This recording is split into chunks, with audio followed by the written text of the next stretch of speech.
Testament, forgive me, I don't remember the exact Hebrew word, but the equivalent says the same thing in the Old as it does in the New. So when you refer to life, what are you referring to? Directly, you're referring to God because He's life.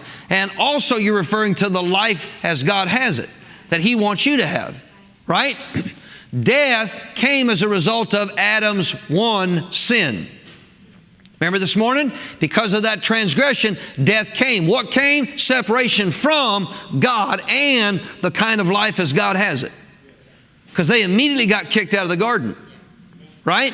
But you and I now, through Jesus Christ, Him having become sin for us, which the result of sin is death. So He dying on a cross did what? Became sin for us, that we might become the righteousness of God, so we could have the right to life as God has it. Correct? But wait a minute. Remember what 2 Corinthians 5:17 says? He who has received an abundance of grace and the gift of righteousness will reign in life. Remember the comparison that kept going back and forth there in chapter 5? That the gift is not like the offense?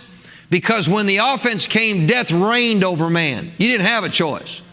But guess what? Now that Jesus came, right, you can have life as God has it, but life doesn't reign over you. You reign in life. You have to learn how to reign in that life, how to take a hold of, by faith, what you have as a right to. Well, here's one of the things that tells you how you do that. Watch this, 18:21, Proverbs 18:21.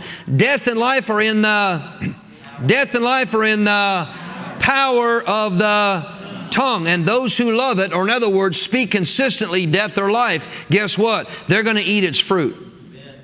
So that's what we say. Notice the last part of this verse. Those who love it, those